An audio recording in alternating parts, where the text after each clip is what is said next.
Welcome back to the Word Expanded, the Gospels.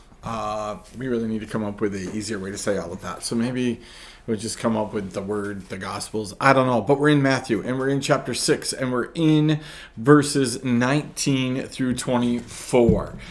Super relevant for day-to-day living in Christianity. Let's read the verses. It says, do not... That's a command, by the way. Do not lay up for yourselves treasures on earth where moth and rust destroy and where thieves break in and steal. But lay up for yourself treasures in heaven where neither moth nor rust destroys and where thieves do not break in and steal. For where your treasure is, there's where your heart is. The eye is the lamp of the body. So if the eye is healthy, your whole body will be full of light. But if your eye is bad, your whole body will be full of darkness.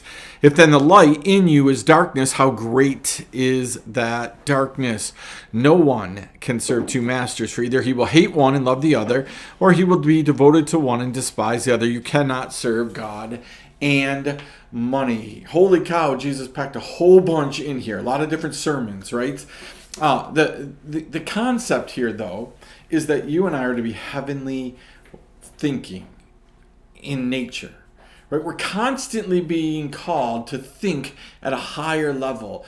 We're to look up, right? When we look down, when you and I look down and we see this world, the shape that this world is in, the things that are happening to us and those around us, we're going to get caught up in the world. Right? That's what Jesus says in his illustration of the light. Listen, if your light is really darkness, there is no light.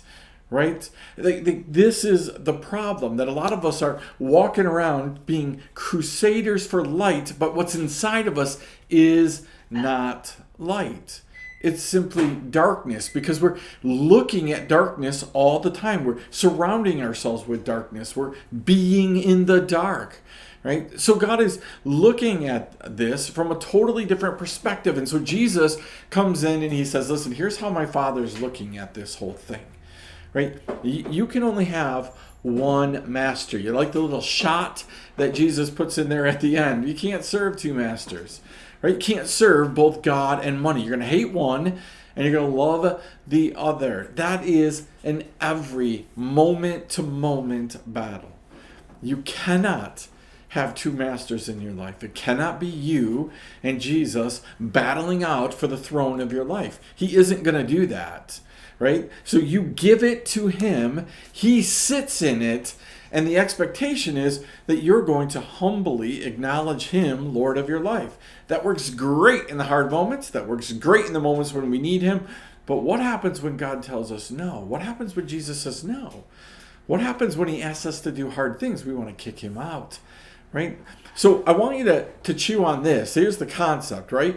The concept is, do you have heavenward thinking? Are you constantly thinking about, what can I do for the kingdom? How can I enhance the kingdom?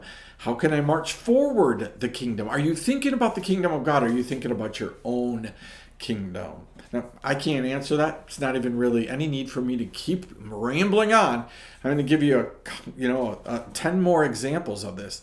But the concept is really simple. Who's your master, right? We joke around down here. We've used it before. Who's your daddy, right? Like, who's your master? Which one? Is it God, right? Or is it you? You can claim it's God all you want, but he has to claim that it's God. So chew on that. We'll see you next time, right here on the Word Expanded, the Gospels.